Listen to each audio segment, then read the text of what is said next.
You could hear the moment instant regret would hit Paolini after center court cheered for Alex Eala instead of her, except that isn't quite what happened. To thank everybody who is here.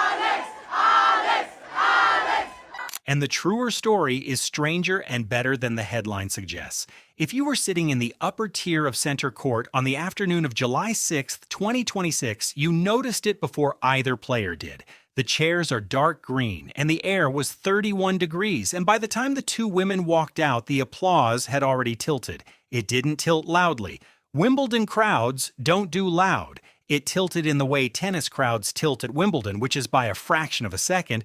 The applause for the 21-year-old from the Philippines started a beat sooner and ran a beat longer than the applause for the Italian who had reached the final on the same court 2 years ago. Alex Eala noticed. Jasmine Paolini noticed. Everyone in that stadium noticed. And by the end of 2 hours and 22 minutes, the scoreboard would say one thing, and the room would say another. To understand why a center court crowd behaved that way, you have to understand what had happened 48 hours earlier. On Saturday, July 4th, Eala walked onto the same court seated 29, ranked in the low 30s, and beat the defending Wimbledon champion Iga Świątek 7-6, 11-9, 6-2. It was, per the WTA's own record, the first time any player from the Philippines had reached the fourth round of a major in the Open era. By Monday morning, Wimbledon's official YouTube channel had logged 1.2 million views on the highlight package of that match, more than twice what videos of Novak Djokovic and Serena Williams from the same tournament had drawn to that point, according to The Guardian's Tumaini Carriol. The room that walked in to watch her play Paolini already knew what it had. Here is where the story gets careful, and it needs to be careful because a title can promise more than the tape actually shows. Paolini did not lose this match. Paolini won it 6-4, 4-6, 6-3. She reached her first Grand Slam quarterfinal in 2 years. In her on-court interview, she thanked Roger Federer, who was watching from the royal box. In her press conference, she called joy her superpower. There is no clip of her scowling at the crowd. There is no quote of her expressing regret at the noise. What actually happened is more interesting than that. Before this match, Paolini herself, in an interview clip circulated by the Tennis Channel, publicly acknowledged that the Wimbledon crowd would be behind Eala. She saw it coming. She named it, and she still had to walk into it. The story is not that a great player was betrayed by a home crowd she thought she owned. The story is that center court for one afternoon adopted somebody else, and both women knew it before the first serve was struck. The Guardian's match report used the phrase, wins hearts and minds. Yahoo Sports, covering the same afternoon, described the crowd as partisan and called it, this is the important word, unusual given Paolini's popularity. That's the phrase that tells you what actually happened. Paolini is a beloved figure at Wimbledon. 2 years ago, in 2024, this same crowd fell in love with her bubbly personality on this same court during her run to the final against Barbara Krejcikova. The BBC's coverage of that fortnight is full of it. She has, in tennis writer language, equity here. And for one round on one day in one summer, that equity got outvoted by a 21-year-old who had spent the previous 48 hours going viral in the specific way that only Wimbledon can produce. So what did the room actually do? It cheered when Eala was tense in the opening service game, and she held it. It stayed patient when her first serve started arriving across the net at 80 miles an hour, sometimes slower, and going in barely half the time. It watched her lose the first set and did not fold. And then at the start of the second set, when Eala was down break points and started clawing back, when she saved chances, broke Paolini, and held for a lead, center court finally let itself go. The Guardian's reporter, sitting a few rows away, wrote it down exactly the way it happened. There were loud cheers of "Let's go, Alex." That's the sound of the tilt. That is the moment we are actually talking about when we talk about this match. Not a betrayal, a recognition, and the reason it is worth 18 minutes of Your afternoon is that center court does not do this often. It did not do it for Emma Raducanu until she was already deep into a major. It did not do it for Coco Gauff on her Wimbledon debut. It didn't fully do it for Paolini until she was in the semifinal in 2024. Alex Eala got adopted in the round of 16, seeded 29th, ranked 32nd in the world, without ever having won a WTA singles title. That is the anomaly, that is the story. And the numbers are how we know it wasn't just a feeling in the room. Start with the YouTube number, because it is the number that shows this wasn't only happening inside the stadium. 1.2 million views on the Swiatek match highlight by Monday, more than double the Djokovic and Serena packages from the same fortnight. Wimbledon's own channel, so the accounting is unambiguous. Whatever was happening on center court was already happening globally, and the people paying to sit in those chairs on Monday were, in a sense, ratifying what the internet had spent the weekend deciding. Then moved to the seeds and the ranking. Eala arrived at this Wimbledon seeded 29, per the official Wimbledon draw. Her current WTA singles ranking on the official WTA site sits at 32. Her career prize money, as of the site's most recent update, is reported at $871,438. She has 0 WTA singles titles. Paolini, by contrast, entered as the 13th seed with a French Open final and a Wimbledon final already on her resume, and even so, the room chose the other one, not because Paolini did anything wrong, because Eala had done something the seats couldn't stop replaying, then moved to the head-to-head, because it explains why Paolini walked in wary. Their first career meeting had come earlier in 2026 at the WTA 1000 in Dubai, and Eala had won it 6-1, 7-6, 5, sending Paolini out in the second round. On the tape, you can watch Paolini congratulate her with real warmth. That is context. That is a player who knew walking onto center court that she had lost to this opponent before and that the crowd was not going to help her the way it usually did. She won anyway. That is the part of this story that the title can obscure and this script will not. Take a breath here, because the middle of a match on grass in 31-degree heat is not a place for a tidy narrative. What Eala did in that second set was, in the technical sense, refuse. She spurned 3 break points at the start of the set. She then went and broke Paolini. She served out to make it 1 set all. At that juncture, per the Guardian's ledger, Paolini had won 69 points and Eala 68.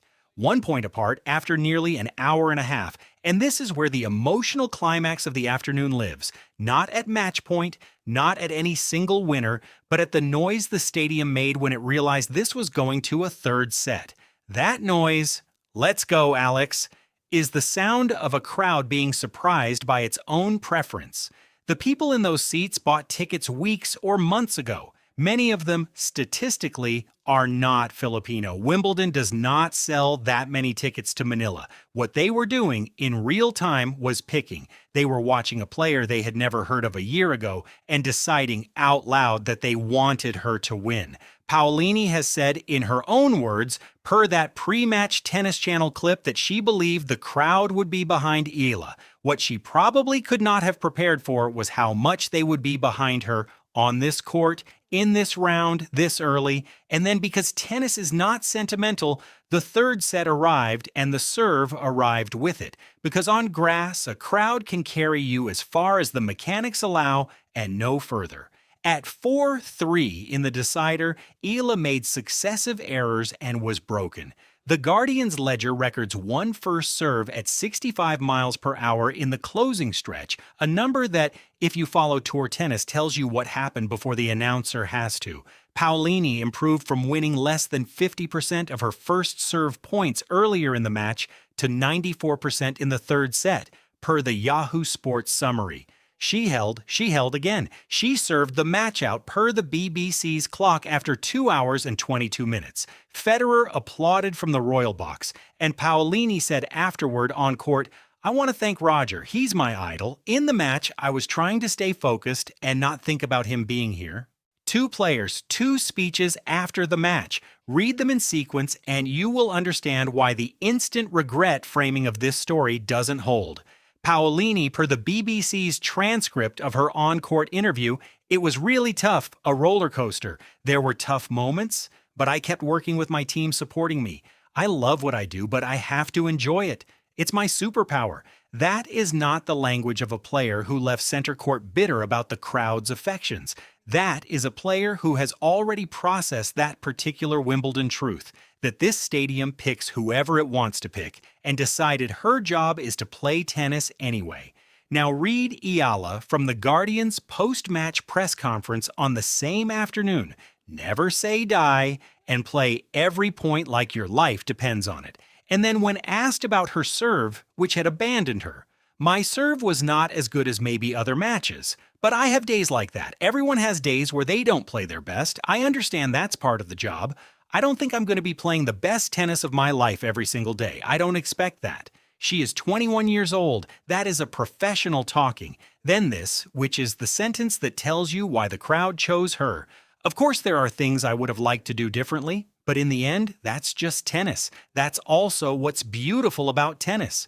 Rooms respond to composure. Rooms respond to a player who has just lost the biggest match of her life and can, in a sentence, tell you what she loves about the sport that beat her." Zoom out from center court for a moment, because the scale of this is worth naming precisely. Eala is, per the BBC's confirmation, the first player from the Philippines to reach the fourth round of a Grand Slam in the Open era. That is a national first, not a regional first, and the Open era begins in 1968, which means 58 years of professional tennis history had passed without a Filipino name reaching this stage of a major. The Guardian's reporting confirms that after the Swiatek win, the Philippine president publicly praised her, and watch-along parties were organized around the country for the Paolini match. Beyond the Philippines, Wimbledon's own YouTube analytics, 1.2 million views on one highlight package by Monday morning, outpacing Djokovic and Serena content from the same tournament, tell you the story had already broken out of the diaspora. It was Wimbledon-wide. It was global. Fans on Reddit's r/tennis, in threads following her earlier Dubai win over Paolini, had been discussing the phenomenon for months. One commenter, cited in a thread from that Dubai round, put it plainly, "Once it grows, it cannot be stopped." That is fan sentiment, not fact, and it is offered here as sentiment, but it captures something true about the tilt. Here is what to say honestly about the vulnerability of this moment, because the script owes it.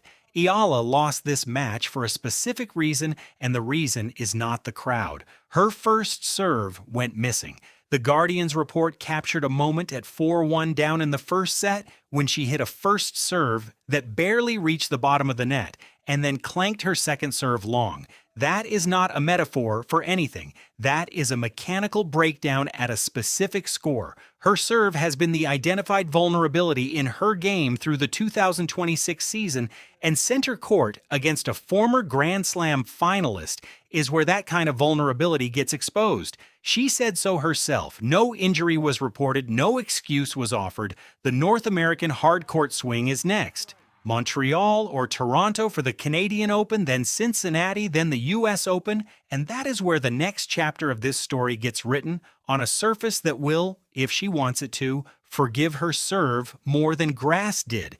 So what does center court cheering for Alex Eala instead of Jasmine Paolini actually mean? Once you strip away the framing, it means the room made a choice, and the choice was legitimate, and the player it chose is still on tour. It means Paolini won the match and did not lose the day, because her tennis was better in the moments when tennis was all that mattered. It means the head-to-head between these two now stands at 1 win each, which is not a gap. It's parity, held together by a couple of games at the end of a long third set. And it means for Eala that the next time she walks onto center court, she will not be walking on as a curiosity. She will be walking on as somebody who has been there, who has beaten a defending champion there, who has been cheered there, and who left it, per the Guardian's account, making the shape of a heart with her hands as she walked off. That gesture is the closing image, not a trophy, not a match point. A 21-year-old thanking with her hands a stadium that had thanked her first. She belongs on that court now. That is the honest verdict of July 6, 2026. Not that Paolini regretted anything, not that a torch got passed, not that anybody's era ended, just that a player who a year ago was ranked 140 in the world walked onto the most famous grass court in tennis twice in 3 days and made it choose. She lost the second time. She still made it choose. And the 1.2 million people who had watched the Świątek highlight by Monday morning kept watching after Monday. That number kept climbing. It is climbing as you listen to this. The next tournament is Canada. The next tournament after that is Cincinnati. The one after that is the US Open on hard court on a surface she has done real damage on before. Semifinals in Miami in 2025, per the WTA's own results page, where she took out Świątek the first time. If you want to see whether center court knew what it was doing, watch the hard court summer. Watch whether the room that chose her at Wimbledon turns out to have been early or exactly on time. If this story is worth following, and the evidence in these 2 hours and 22 minutes says it is, you already know where to find the next chapter. Thank you for watching. Stay for the next one.